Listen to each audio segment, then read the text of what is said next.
একটি ছেলে মাইক্রোবায়োলজি নিয়ে পড়ছে, পড়ে আমাকে যেটা লিখেছে এটা আমি শেয়ার করছি আপনাদের সবার সাথে। আর সবার সাথে শেয়ার করা উচিত এই জন্য যে আজকে তার মতো অবস্থায় ভারতের প্রতিটি বেকার, রাইট?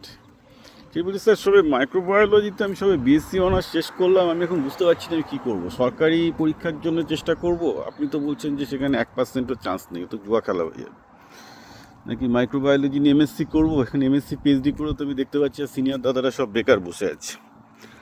ঠিক আছে, না বায়োটেকনোলজিতে গিয়ে একটু ইঞ্জিনিয়ারিং করবো, কিন্তু সেখানেও যে খুব একটা ভালো কিছু আপনি বলছেন নেই।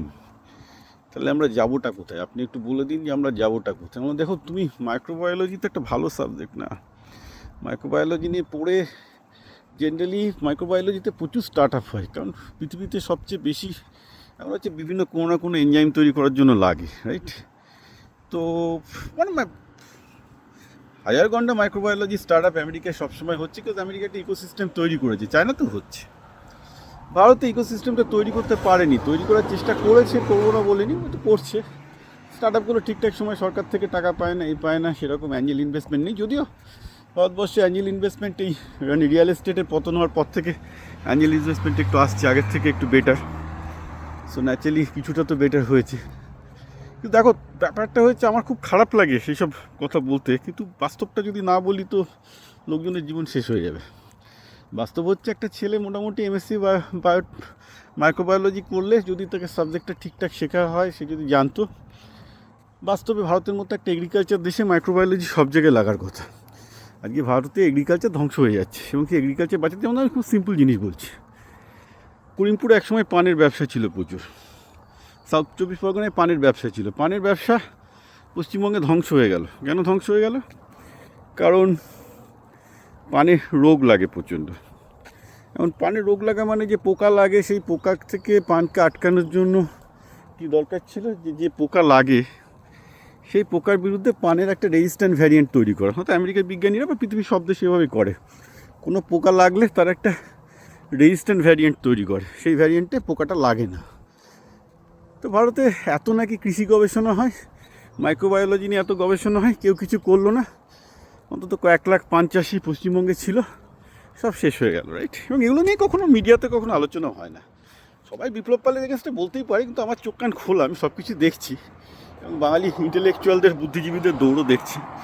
মূর্খের দল, জানেও না যে পানের চাষ কীভাবে হয়, পানের চাষে কী সমস্যা, বলে যাবে, ডায়লগ মারার সময় মেরে যাবে সব কিছু। ঠিক আছে, সমস্যাটা কোথায়? সমস্যাটা হচ্ছে এই যে ধরো, এই যে তুমি মাইক্রোবায়োলজি নিয়ে পড়ছো, করে সেখানে এর একটা মানে অন্তত 10টা পিএইচডি টপিক হতে পারতো, 100টা পিএইচডি টপিক হতে পারতো, যে পশ্চিমবঙ্গে চাষিদেরকে, পানের চাষিদেরকে কীভাবে পোকার আক্রমণ থেকে বাঁচানো যায়। হয়তো দু একটা পিএইচডি হলেও হতে পারে, আমি জানি না। তো হলে সেই পিএইচডিটার পর সেটাকে বাস্তবে একটা রেজাল্টটাকে করে একটা কোম্পানি করা, করে পান চাষিদের বাঁচানোর চেষ্টা করা। এই অ্যাটেম্পগুলো ইউএসএতে হয়, তার একটা সুনির্দিষ্ট ফ্রেমওয়ার্ক আছে। চায়নাতে হয়, তার একটা সুনির্দিষ্ট ফ্রেমওয়ার্ক তারা তৈরি করেছে। ভারতে হয় না, কী করে হবে? সবাই ডায়ালগবাজি, মিডিয়ার ফুটেজ খাবে, কাজের কাজ কেউ করবে না, ফলে অবস্থা খুব খারাপ। আমি যে জন্য বলবো, মাইক্রোবায়োলজি নিয়ে তুমি পড়ছো সেটাই করো, এমএসসি করো, পিএইচডি করো, আইদার এমএসসির পর বা পিএইচডির পর আমেরিকা না হয় আর্জেন্টিনা, যেগুলোতে অ্যাকচুয়ালি মাইক্রোবায়োলজি খুব ভালো চর্চা আছে। কারণ আর্জেন্টিনাও খুব ভালো করছে, কারণ ওরাও আমেরিকা মানে একসময় আর্জেন্টিনা আমেরিকার থেকে এগিয়ে ছিল বাইরে কৃষি এবং অন্যান্য ব্যাপারে। ইভেন হল্যান্ডও, এরা মাইক্রোবায়োলজিতে সাংঘাতিক ভালো করে, কারণ এদের এগ্রিকালচারকে বাঁচাতে মাইক্রোবায়োলজির থেকে বেটার সাবজেক্টটা নেই, রাইট? তো এসব দেশগুলোতে চলে যাও, কি নিজের কেরিয়ার সেট করো। পালানো ছাড়া এই মুহূর্তে আমি আর কোনো পথ বলতে পারছি না। I am not sing very lot of positive thing about India. কারণ আমি নিজের চোখে দেখলাম যে কী করে নদী শেষ হয়ে গেল, পানির বড় ইন্ডাস্ট্রি শেষ হয়ে গেল, কেউ কিছু করলো না। কারণ পলিটিশিয়ান বা লোকজনের মধ্যে সেই ভিশনটাই তো নেই, কী করা যাবে? Big time problem.